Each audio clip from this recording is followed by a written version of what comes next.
Hello everyone, कैसे हैं आप लोग। I hope you guys are doing great और आशा करता हूं कि आप सभी का हेल्थ काफी अच्छा होगा। Welcome back once again to our YouTube channel. So dear student, as you know that बहुत अच्छा गुड न्यूज मिला है एमपी की तरफ से। एमपी की तरफ से कल के दिन पे ही ईएसबी ने जारी कर दिया है exam calendar for the year of 2024, यानी कि 2024 में जितने भी आप लोग एग्जाम होना है उसको एग्जाम कैलेंडर के थ्रू वो जारी कर दी है। किस मंथ में कौन सा एग्जाम होना है वो आप चेकआउट कर सकते हो। इसमें अगर बात करते हैं, एक बहुत ही इंपॉर्टेंट एग्जाम है 2022 के बाद आप लोगों को देखने को मिल रहा है, वो आप लोग का है आईटीआई का टीओ यानी कि ट्रेनिंग ऑफिसर का एग्जाम, जो कब देखने को मिलेगा 2024 के सितंबर में आप लोग को देखने को मिलेगा। तो उसी के बारे में आज हम लोग डिस्कस करेंगे, क्या रहने वाला syllabus for the post of या फिर ट्रेड ऑफ डीजल मैकेनिक्स, तो उसके बारे में डिस्कस करेंगे। देखो, मैं आपको पहले बता देता हूं कि ये जो आप लोग का एग्जाम है वो काफी इंपॉर्टेंट है, काफी अच्छा रहता है, सैलरी वगैरह बहुत अच्छा मिलता है, जॉब प्रोफाइल भी काफी अच्छा रहता है और आप लोग को 2 साल के बाद आपको ये चांस मिल रहा है। 2022 में आया था, 2023 में ये वैकेंसी नहीं आया था, डायरेक्ट आप लोग को 2024 में देखने को मिल रहा है और टाइम भी आपके पास बहुत अच्छा है। और अच्छी बात यह है कि इसमें नॉट ओनली आईटीआई वाले स्टूडेंट, आईटीआई के अलावे अगर आपने पॉलिटेक्निक कर रखा, डिप्लोमा कर रखा, तब भी आप अप्लाई कर सकते हो। अगर आप यहां पे बीटेक किए हो तब भी आप अप्लाई कर सकते हो, यानी कि मिनिमम क्वालिफिकेशन यहां पे आईटीआई मांगा गया, बट अगर आपने पॉलिटेक्निक, डिप्लोमा, बीटेक कर रखा तब भी आप इस फॉर्म को अप्लाई कर सकते हो। सैलरी भी काफी अच्छा मिलता है, जॉब प्रोफाइल भी काफी अच्छा है। तो चलिए इसके बारे में डिस्कस करते हैं। एग्जाम कैलेंडर तो आपको पता ही है कौन कौन सा एग्जाम होगा। फिलहाल अभी बात करें हम लोग आईटीआई के बारे में, टीओ यानी कि ट्रेनिंग ऑफिसर, क्लियर। और ये ईएसबी के द्वारा जारी करा गया, जिसमें कि 2024 में टोटल अगर मैं एग्जाम का बात करता हूं तो 11 एग्जाम होगा, जिसमें 10 एग्जाम जो होगा वो भर्ती परीक्षाओं से रिलेटेड रहने वाला है। ईएसबी स्टैंड क्या हो जाता है? ईएसबी का स्टैंड फॉर आपका इंप्लॉय सिलेक्शन बोर्ड। तो एमपी के इलेक्शन आपके इंप्लॉय सिलेक्शन बोर्ड के द्वारा जारी करा गया है आपका क्या एग्जाम कैलेंडर। तो बात यहां पे आ जाता है कि सर जी आईटीआई टीओ का अगर मुझे प्रिपरेशन करना है तो भाई वन बाय वन करके मैं सिलेबस को डिकोड करते हुए चलूंगा। आज मैं आप लोग को बताऊंगा मैकेनिक डीजल से रिलेटेड जितने भी आप लोग का टॉपिक है, सब्जेक्ट है, जहां जहां से क्वेश्चन पूछा जाएगा, किस किस टॉपिक से आपको कैसे पढ़ना, उन सब के बारे में डिस्कस करने वाला हूं। तो चलिए डिस्कस करते हैं मैकेनिक डीजल का क्या रहने वाला सिलेबस। और ये सिलेबस 2022 का है ना। अभी तक जो है चूंकि नोटिफिकेशन तो आया नहीं है 2000 आपका ये किसका 2022 का है, तो 2024 का अभी तक नोटिफिकेशन नहीं आया है। लेकिन हाँ, सिलेबस में कोई चेंज होगा नहीं, जो सिलेबस आपका 2022 में था वही सिलेबस 2024 में रहने वाला है। तो आप बिल्कुल आश्वस्त रहो, सिलेबस में कोई भी चेंज देखने को नहीं मिलेगा। तो चलिए डिस्कस कर लेते हैं, है ना। देखो, सबसे पहला अगर देख सकते हो वन बाय वन करके यहां पे बताओ। देखो, वन बाय वन करके टॉपिक यहां पे मेंशन करा गया है। ये बेसिकली टॉपिक है ना। सब्जेक्ट बोल सकते हो, टॉपिक बोल सकते हो, चैप्टर वाइज मान लो। तो देखो, पहला क्या दिया गया है? Check and perform measuring and marking by using the various measuring marking tool. अब ये क्या होता है? ये चैप्टर बहुत इंपॉर्टेंट होता है। ये बेसिकली आप लोग का मेजरिंग और मार्किंग टूल का होता है। भाई मेजर करते हो आप कोई भी, जैसे आप डीजल मैकेनिक्स में जाओगे तो कई सारे इक्विपमेंट होता है, उस इक्विपमेंट को आप कैसे मेजर करोगे? उसका लेंथ मेजर करोगे, राइट। उसका अलग अलग डायमेंशन जो होता है उन सभी को मेजर करोगे। इसके अलावा उसको मार्किंग करते हो, डिजाइन के लिए जाता है तो मार्किंग करना पड़ता है, कितना लेंथ है, कितना एंगल है। समझ गए मेरी बात की नहीं? तो लेंथ वगैरह जितनी भी अलग अलग आपका विड्थ होता है, डायमेंशन अलग अलग होता है, लेंथ होता है, ये सबको एंगल वगैरह मेजर करने के लिए कई तरह का आप टूल्स का यूज करते हो, जिसको कहा जाता है मेजरिंग एंड मार्किंग टूल। तो उसमें आ जाता है vernier caliper, which is very very important, इसके बारे में हमको पढ़ना है। माइक्रोमीटर आ जाता है, टेलीस्कोप गेज आ जाता है, डायल बोर गेज आ जाता है, डायल इंडिकेटर आ जाता है, ठीक है, स्ट्रेट आपका आ जाता है, फीलर गेज आ जाता है, थ्रेड पीच आ जाता है, वैक्यूम गेज आ जाता है ना, टायर पीच प्रेशर गेज आ जाता है। These are very very important measuring and marking tool, जिसको आपको पढ़ना यहां पे पड़ेगा। इसके बाद जो आ जाता है इसमें और एक टॉपिक आ जाता है सेफ्टी वाला, क्योंकि आप जब कोई भी डिवाइस को यूज करते हो तो उससे रिलेटेड सेफ्टी आपको प्रिकॉशन अपनाना पड़ेगा। जैसे सेफ्टी बोले तो क्या, हैंड ग्लव्स आपको पहनना है, मास्क आपको पहनना है, गोगल पहनना, समझ गए मेरी बात की नहीं, एक सूट पहनता है, फिर इंडस्ट्री में यूज किया जाना जो बूट होता है, शू होता है, जूता, उसको पहनना पड़ता है। तो कई सारे चीज को आपको ध्यान रखना पड़ता है ताकि आपको चोट ना लगे। तो उससे रिलेटेड कई सारा चीज यहाँ पे दिया गया है ना। बेसिक फास्टनर्स किसका किसका कैसे यूज करते हो, है ना। करेक्ट हैंड टूल का यूज आप कैसे करते हो, मशीन टूल का यूज करते हो, इक्विपमेंट का कैसे यूज करते हो, वो आपको यहाँ पे पढ़ना है। ये आ गया सेकंड वाले पार्ट में, है ना। सेकंड पार्ट में वही बात करा गया फास्टनर्स के बारे में, जो इक्विपमेंट वगैरह यूज करते हैं। फिर अगर थर्ड का बात करते हैं तो यहां पे कुछ ऐसा ट्रेस एंड टेस्ट करना और इलेक्ट्रिकल और इलेक्ट्रॉनिक्स इक्विपमेंट। जैसे आप कई सारा का माल लेते हो, वेल्डिंग कर रहे हो, तो वेल्डिंग के लिए वेल्डिंग मशीन का यूज करते हो, मेरे बात समझ रहे हैं कि नहीं, है ना। तो उसके लिए उसका इलेक्ट्रिकल और इलेक्ट्रॉनिक्स कंपोनेंट का नॉलेज आपको होना चाहिए। कि कोई चीज लीक खराब हो गया तो उसका कैसे ठीक होगा, सर्किट कैसे काम करता है, समझ गए मेरी बात की नहीं, वो कैसे फंक्शन करता है, कौन कौन सा मेरा कंपोनेंट उसमें लगा रहता है, कोई चीज खराब होता, तो ये सब आपको यहाँ पे थर्ड वाले टॉपिक में देखने को मिल रहा है। अगर मैं फोर्थ का बात करता हूं तो फोर्थ नंबर में आपको जो देखने को मिल रहा है ये आप लोग का है join component by using arc and gas welding. बस वेल्डिंग का बात यहां पे करा गया है। वेल्डिंग भाई कई तरह का वेल्डिंग करते हैं, खासकर यहां पे तो वेल्डिंग कई सारा होता है, लेकिन यहां पे केवल आर्क और गैस वेल्डिंग से रिलेटेड आपको यहां पे पढ़ना है। बिकॉज जो आप लोग यूज करोगे ना जो भी डिवाइस वगैरह वो आर्क और गैस वेल्डिंग का ही यूज करा जाए, तो उससे आपका काम बन जाएगा, समझ गए। 5 नंबर बात करेंगे तो trace and test hydraulic and pneumatic component. Hydraulic और न्यूमेटिक हम लोग कई सारा ऐसा डिवाइस और मशीन का यूज करते हैं, है ना। हाइड्रोलिक क्या हो जाता है तो पानी से चलने वाला जो मशीन वगैरह था, और न्यूमेटिक कहा जाता है जो न्यूमेरिकल मशीन चलता है, उन सब के बारे में यहाँ पे कंपोनेंट वो कैसे काम करता है, इन सब के बारे में यहाँ पे आपको स्टडी करना है। 6 नंबर अगर बात करा जाए, check and interpret vehicle specification data and VPN select operator various service station equipment, यानी कि व्हीकल से रिलेटेड जो भी आपका ट्रांसपोर्ट करने वाला व्हीकल वगैरह यूज करते हैं उससे रिलेटेड कई सारा डाटा, उससे रिलेटेड कई सारा आपको टर्म्स के बारे में यहाँ पे आपको समझना है ना। बहुत ही छोटा छोटा टॉपिक को कुछ को बहुत जल्दी आपका हो जाएगा। 7 अगर बात करेंगे तो डिसमेंटल, ये बेसिकली बात कर रहा है डिसमेंटल और असेंबली, यानी कि असेंबल और डिसेंबल, किसी चीज को खोलना लगाना, किसी मशीन पार्ट का आपको खोलना पड़ेगा फिर लगाना पड़ेगा, तो उन सबका आपको नॉलेज होना चाहिए। जैसे डीजल इंजन का बात करा गया, राइट, व्हीकल का, जैसे ऑटो इंजन भी होता है और आपका डीजल इंजन भी होता है, तो आपको डीजल इंजन के बारे में यहाँ पे पढ़ना है ना। उसके जितने भी एक्सेसरीज हो जाता है उन सब के बारे में आपको पढ़ना पड़ेगा। Clear my point note. फिर कहा गया overall service and testing diesel engine, वही बात है, डीजल इंजन का टेस्टिंग वगैरह आपको देखना है, उसका पार्ट्स के बारे में कैसे वो काम करता है।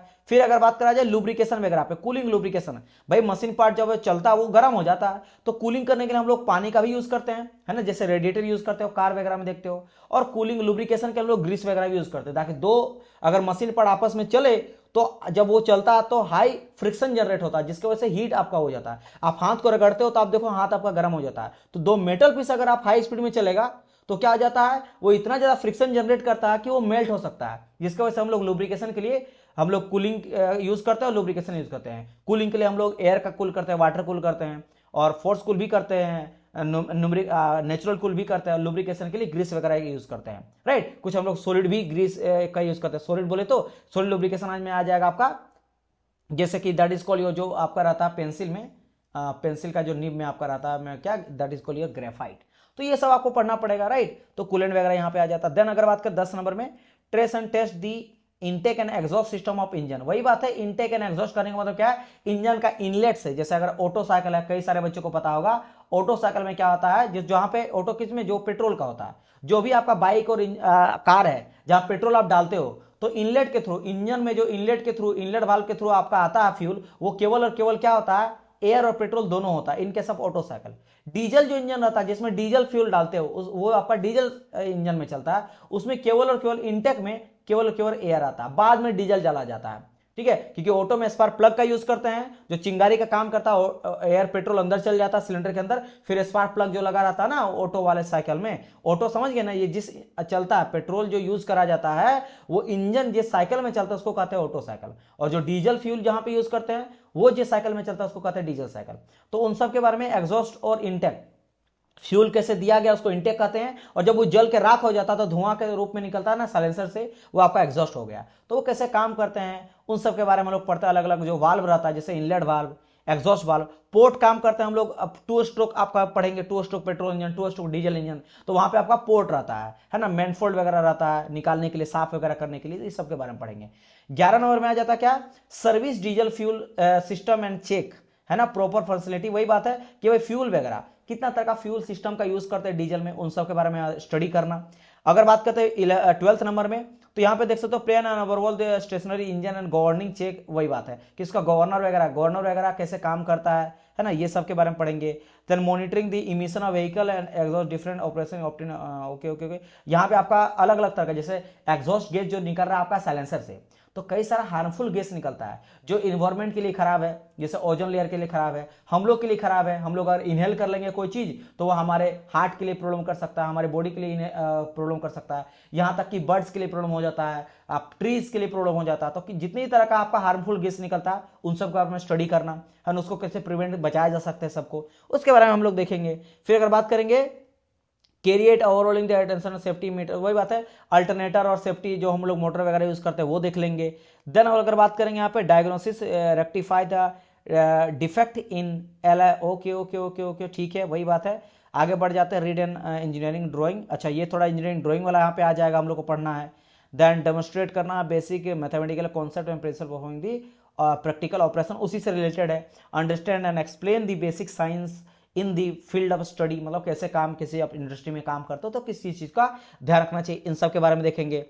और देखो सिलेबस बहुत बड़ा है, सिलेबस आपको लगेगा कि भाई साहब इतना बड़ा सर मैकेनिक डीजल का सिलेबस, बिल्कुल सर है। ये क्या कराएगा, टॉपिक वाइज कर दिया गया। आप देखोगे ना ध्यान से, आपका डीजल स्टार्ट हुआ था कहां से, अगर आप ध्यान दोगे ना तो आपका check the interpret the diesel specific, तो 6 से जो स्टार्ट किया ना डीजल, डीजल चलते चलते कहां तक ले आया, मतलब अगर बात करा जाए तो इंजीनियरिंग ड्राइंग से पहले यहां तक, तो देख सकते हो यहां, तो यहां से लेकर यहां तक इतना जो आपका था ये पूरा डीजल का ही था। तो क्या करागा, टॉपिक वाइज कर दिया, तो आपको इसको देख के डरना नहीं है सिलेबस को, ठीक है।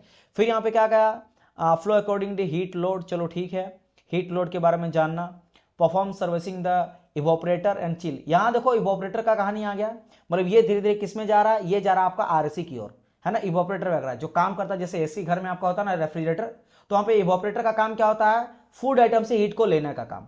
जैसे जो भी आप फूड आइटम रखते हो ना, मान लो यहाँ पे आप क्या रखते हो, आप रख रहे हो यहाँ पे बोतल पानी रखे हो, मम्मी आपका मिल्क रखी है, आप यहाँ पे कोई फ्रूट वगैरह रखे हो, ठीक है। तो फ्रूट वगैरह से हीट जो लेता, वो हीट कौन लेता, वो लग रहा था कि आपका इवोपरेटर जो कोयल की तरह काम कर रहा था, वो हीट को एब्जॉर्ब कर लेता आपके फूड आइटम से। तो वो कैसे काम करता है ना, तो वही चिलर उसी को कह देते हैं। फिर carry out servicing, okay, water cooler dispenser, उसके बारे में पढ़ना। फिर इस सबका कैसे सर्विस वगैरह करते हैं, कैसे काम करता है, टेस्ट का परफॉर्मेंस कैसे करते हैं। Conducting of the deep freeze and, वही बात है डीप फ्रीज, जैसे होता है ना डीप फ्रीज, हम लोग रहता है फ्रीज में एक पार्ट रहता है जहाँ पे सबसे ज्यादा ठंडा करता है, क्योंकि बेसिकली आप देखते हो ना डीप फ्रीज जो ऊपर में आप देखते हो वहां पे पूरा का पूरा बॉक्स, अगर आप ध्यान दोगे ना उस बॉक्स पे चारों ओर लाइन लाइन रहता है, ऐसा सा बना रहता है, ऐसा सा बना रहता है लाइन, वो बेसिकली इवोपरेटर का इवोपरेटिंग कोयल रहता है ना, जो भी हीट को एक्सचेंज करता है। तो वहां पे डीप फ्रीज उसको कहते हैं। तो उसका टेस्ट परफॉर्मेंस वगैरह करना, इंस्टॉल करना, रिपेयर करना, चार्जिंग करना, ठीक है, क्यूब मशीन वगैरह के बारे में। फिर यहाँ पे कहा गया कि रिपेयर सर्विस, और एक सेकंड, हाँ, तो यहाँ पे चलिए उसे के बारे में जानना। फिर यहाँ पे थोड़ा बहुत आ जाता है क्या, आरएसी यहाँ पे पूरा लिख दिया गया है। रेफ्रिजरेशन एंड एयर कंडीशनिंग, वही बात है, रेफ्रिजरेशन में हम लोग पढ़ेंगे कैसे हम लोग ठंडा करते हैं कोई चीज को, एयर कंडीशन में हम लोग बात करेंगे कैसे हम लोग एसी काम करता है। रेफ्रिजरेशन में हम लोग पढ़ते हैं किसके बारे में, आपका जो घर में फ्रीज होता है उसके बारे में, और एयर कंडीशनिंग में एसी के बारे में पढ़ते हैं। दोनों का काम रहता है ठंडा करने का, लेकिन दोनों अलग अलग तरीके से काम करता है। दोनों में क्या बेसिक डिफरेंस होता है, अगर मैं एक लाइन में आपको बोलूं तो रेफ्रिजरेटर का काम रहता है लो टेम्परेचर को मेंटेन करना, लो टेम्परेचर मेंटेन करना, दोनों यही करता है, लो टेम्परेचर मेंटेन करता है। गर्मी के दिन में हम लोग पानी को ठंडा करते हैं, आइसक्रीम बनाते हैं, और एसी भी ठंडा करता है, लो टेम्परेचर मेंटेन करना। लेकिन अंतर क्या हो जाता है कि इसमें लो टेम्परेचर मेंटेन करने के साथ साथ ह्यूमन का कंफर्ट को भी ध्यान रखना पड़ता है, ह्यूमन कंफर्ट। क्यों, क्योंकि यहां पे अगर बात करते हैं तो यहां पे इतना ज्यादा हम लोग देखो, रेफ्रिजरेटर में हम लोग 0 भी डिग्री ले आते हैं, क्योंकि हम लोग आइस जमा लेते हैं, बर्फ जमा लेते हैं। लेकिन अगर बात करेंगे एसी में, तो इसमें आइस नहीं जमाएंगे, नहीं तो हम लोग जम जाएंगे ना। तो यहाँ पे ह्यूमन के कंफर्ट को भी ध्यान रखना पड़ रहा है। तो यहाँ पे वो उस बेसिस पे वो काम करता, तो ये सब हम लोग देखेंगे। फिर यहां पे बात करेंगे आइस प्लांट के बारे में, वही बात है, आपका जो यहाँ पे रेफ्रिजरेशन है ना, रेफ्रिजरेशन हम लोग आइस प्लांट में यूज करते हैं। उसके लिए कौन सा हम लोग रेफ्रिजरेंट का यूज करते हैं, आइस प्लांट से किस तरह का आपको एफिशिएंसी वगैरह मिलता है, इन सब के बारे में स्टडी करेंगे हम। देखो यहाँ पे कंडेंसर, जैसे यहाँ पे एक था ना मेरा दैट इज कॉल्ड योर, कहाँ चल गया भाई, कहाँ चल गया, कहाँ चल गया, एक था यहाँ पे। अगर इवोपरेटर का बात करें, इवोपरेटर क्या करता है, हीट को लेता है, और ये जो कंडेंसर होता है ना, हीट को बाहर निकालता है, समझ गए ना। इवोपरेटर लगा रहता है नीचे में, फिर आगे में एक लगा था मेरा कंप्रेसर जो कंप्रेस करता है, और उसके बाद ऊपर में लगा रहता मेरा कंडेंसर, क्या लगा था, कंडेंसर। कंडेंसर का काम रहता है हीट को बाहर निकालना, और इवोपरेटर का काम रहता है हीट को लेना। अब ये बोलेगे सर ये कहां मुझे देखने को मिलेगा, ये आप लोगों को देखने को मिलेगा फ्रिज के पीछे चल जाओ, फ्रिज के पीछे देखोगे आपको गर्मी लगेगा, वो जो जला जला बना रहता है ना, जला जला इस तरह से, वो आपका कंडेंसर रहता है, जहां से हीट बाहर निकलता है, वहां आपको गर्मी लगेगा। तो उसके बारे में स्टडी करेंगे, है ना। तो इन सब के बारे में, मेंटेनेंस वगैरह, कोल्ड स्टोरेज के बारे में जानना। Study psychrometric chart and measure psychrometric property using the psychrometric anemometer, dry bulb temperature, wet bulb temperature, ये सब का चीज है ना, डीवीटी, डब्ल्यूबीटी, ये सब हम लोग पढ़ेंगे, डोंट वरी, है ना। ये सब के बारे में हम लोग स्टडी करेंगे, A to Z बहुत ही इंपॉर्टेंट और बहुत ही बेसिक चीज है। तो साइकोमेट्रिक चार्ट होता है, जिससे किसी चीज को हम लोग कितना, जैसे साइकोमेट्रिक के हेल्प से हम लोग समझेंगे कि कैसे मेरा कोई एसी वर्क करता है। तो एसी को पढ़ने के लिए आपको साइकोमेट्रिक चार्ट पढ़ना पड़ेगा, जैसे हम लोग हीटिंग, कूलिंग, ये सब स्टडी करेंगे, ठीक है। तो वो सब के बारे में देखेंगे। फिर ये perform servicing motor and blower using the different air conditioning system, ठीक है भाई। कंस्ट्रक्ट और इंस्टॉल करना, पैक करना, चलो ठीक है। इंस्टॉलेशन करना डिफरेंट डिफरेंट तरह का एयर डक्ट जो हीट को बाहर निकालता है। Perform servicing maintenance different type of air filter, air filter से हम लोग एयर को फिल्टर वगैरह करते हैं। फिर यहाँ पे कहा गया है डायग्नोसिस करना, इंस्टॉलेशन करना, सर्विस करना, किसका भाई, package of AC with the air cooler, ठीक है भाई। कैरी, वही एसी का ही बात चल रहा है यहाँ पे। फिर carry out servicing, installation, fault diagnosis करेंगे, रेमेडीज के बारे में हम लोग देखेंगे एसी का। In water cooler condenser, identify various component of central AC, central AC के बारे में अलग अलग तरह का वेरियस कंपोनेंट के बारे में जानना है ना, उसका वायरिंग जानना, सर्विस जानना, डैम्पर एयर जो आपका चेक एयर फ्लो होता है उसके बारे में जानना, स्केलिंग जानना, ठीक है। इन सब के बारे में देखेंगे। Pump down system, top of oil of gas, check temperature and pressure, identify component of DX system, test component making DX system, test leakage, okay. देखो एक चीज क्या करा यहाँ पे, देखोगे मुझे एक चीज समझ में आ रहा है कि एक ही चीज को ना बहुत बड़ा कर दिया। देखो एसी यहां से स्टार्ट था, एयर कंडीशनिंग इससे पहले से स्टार्ट था, इवापोरेटर से। एयर रेफ्रिजरेशन अगर बात करेंगे, और आपका एयर कंडीशनिंग और रेफ्रिजरेशन यहां से लेकर यहां तक का वही आपका चल ही रहा है। वही पार्ट को हर एक टॉपिक टॉपिक या तोड़ तोड़ के लिख दिया गया, इसलिए लग रहा है सिलेबस बहुत ही लार्ज है। फिर यहाँ पे देखो अगर बात करते हैं identify the different type of VRF and VRV system, check the, चलो ठीक है, ये सभी हम लोग देख लेंगे। अलग अलग तरह का ये हम लोग यूज किया जाने वाला डिवाइस होता है, जो यूज करते हैं कहाँ पे, हम लोग प्लांट वगैरह में यूज करते हैं इन केस ऑफ रेफ्रिजरेशन, ठीक है। तो उसके बारे में स्टडी करेंगे, देन जो भी ट्रबल शूट उसमें देखने को मिलेगा। चिल्ड वाटर पाइपलाइन कैसे वो काम करता है, चलो ठीक है। इसके बाद अगर बात करेंगे एसी या डीएक्स का इनडायरेक्ट सिस्टम, डायरेक्ट सिस्टम क्या हो जाता है, डिफरेंट तरह का कूलिंग का सिस्टम कौन कौन सा हो जाता है, उसका इंस्टॉलेशन करने का तरीका, सर्विसिंग करने का तरीका, सबका इंस्टॉलेशन, सर्विस, यूजेज, टाइप्स के बारे में हम लोग को पढ़ना ही पड़ेगा, है ना। Test performance, okay. यहाँ पे फिर क्या क्या होगा, कोई ऐसा न्यू टॉपिक अगर बात करते हैं यहाँ पे, वही देखो रेफ्रिजरेशन एयर कंडीशनिंग चल रहा है। टेक्निक्स, रीड यहाँ पे apply engineering, drawing for the different application for the field work. फिर से देखो इसका कहाँ कहाँ पे हम लोग इंस्टॉलेशन करते हैं, उसका ड्राइंग कैसे बनाते हैं फील्ड वर्क में, उन सब का जानना। Demonstration basic mathematic concept of principle performing the practical operation, यानी कि इस चीज को जो हम लोग एक थ्योरी में पढ़ेंगे और प्रैक्टिकली अप्लाई करेंगे, तो वो सब के बारे में आपका अंडरस्टैंडिंग होना चाहिए, कॉन्सेप्ट होना चाहिए। Understand explain the basic service in the field of study, और इसमें कौन कौन सा हम लोग सर्विस लगाने के बाद जब को इंस्टॉल कर देते हो उसका टाइम टाइम पे कब हम लोग स्टडी उसका रिपेयर वगैरह करना है ना। उसको अगर बात करा जाए कि फील्ड का जरूरत पड़ता सर्विस वगैरह का, उस सब के बारे में स्टडी करना है। तो this is all about your mechanic diesel. तो अगर मैं कुल मिला के बात करता हूं कि कौन कौन सा बेसिक बेसिक मेजर टॉपिक लगा जो आपको पढ़ना है, जो बहुत बहुत इंपॉर्टेंट है, वो मैं अगर बात करता तो एक आ जाता है मेजरिंग और मार्किंग टूल, एक बोल सकते एक पर्टिकुलर चैप्टर आपका हो गया जिसमें कई सारा चीज यहां पे मुझे देखने को मिला। इसके बाद अगर बात करते हैं यहां पे तो अगर फिर यहां पे आ जाता है एक आप लोग का क्या, that is call your fasteners वाला। तो एक फास्टनर्स के बारे में पढ़ेंगे, दो एक इंपॉर्टेंट आ गया। देन आ जाता है यहाँ पे क्या, इलेक्ट्रिकल और इलेक्ट्रॉनिक्स कंपोनेंट, ये एक तीसरा का चैप्टर समझ सकते हो। फिर आपका हाइड्रोलिक और न्यूमेटिक कंपोनेंट, ये आपका चौथा हो जाता है यहाँ पे, ठीक है। फिर एक वेल्डिंग वाला पार्ट आ जाएगा, आर्क एंड गैस वेल्डिंग, तो वेल्डिंग वाला पार्ट आ गया, 5 आ गया। फिर यहाँ पे डीजल इंजन स्टार्ट होता है, ठीक है, डीजल इंजन स्टार्ट हो जाता है। तो फिर डीजल इंजन का ही पूरा कहानी है, उसी से रिलेटेड है, सब कुछ है। तो ये हो गया। इसके बाद अगर बात करेंगे तो एक एसी वाला आ जाता है, air conditioning, refrigeration, air conditioning, जिसका कहानी लास्ट तक चलता है यहाँ पे।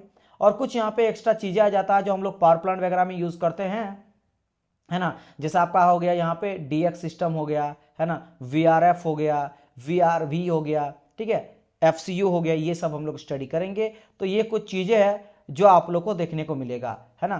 क्लच का भी कुछ यहाँ, अच्छा चलो वो उसी से रिलेटेड है। तो यहाँ पे कुछ बेसिक बेसिक मैंने आपको बता दिया, refrigeration, air conditioning, very very important.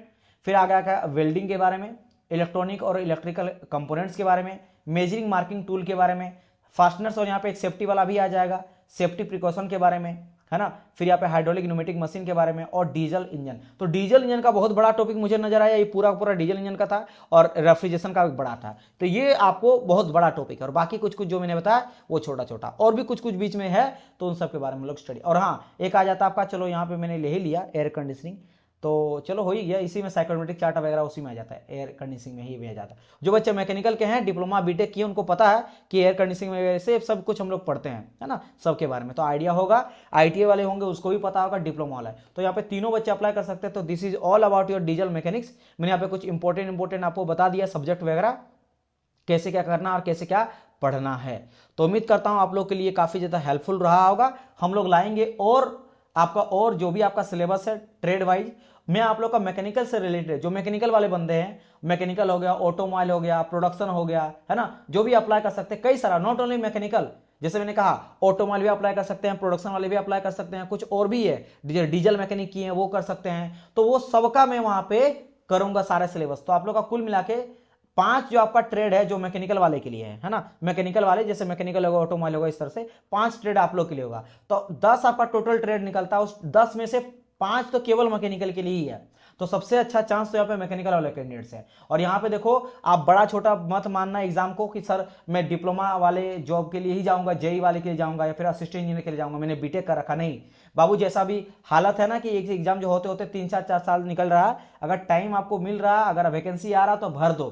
आपने अगर आईटीआई कर रखा है कोई फर्क नहीं पड़ता है, फिर भी अप्लाई तो करेंगे बच्चे, लेकिन अगर आपने डिप्लोमा कर रखा है तब भी आप अप्लाई कर देना प्लीज, और बीटेक करो तब भी, क्योंकि हर वर्ष आपको चांस नहीं मिलेगा, है ना। वो अभी टाइम चल गया कि मेरा जब आएगा वैकेंसी सर तभी हम करेंगे। आपका अगर प्रिपरेशन नहीं है फिर भी आप कर सकते हो 10 सिविल पॉइंट के साथ जुड़ के। हम लोग पूरा का पूरा A to Z आप लोगों को पढ़ाने वाले हैं, जिसके लिए आप लोगों को डेडिकेटेड व्हाट्सअप ग्रुप भी बना दिया गया है। नीचे में आपको मिल जाएगा व्हाट्सअप ग्रुप का लिंक, उसको आपको जुड़ जाना, वहां पे आप लोग को सारे अपडेट बताया जाएगा। जब भी कोर्स वगैरह कुछ आया जाएगा तो आप लोग को जरूर इन्फॉर्म किया जाएगा। तो मिलते हैं हम लोग नेक्स्ट पार्ट में, तब तक के लिए good bye and God bless you all. और अगर आप चैनल में फर्स्ट टाइम विजिट किए तो चैनल को जरूर सब्सक्राइब कर लीजिएगा इसी तरह के ऑसम कंटेंट के लिए। Thank you so much dear student.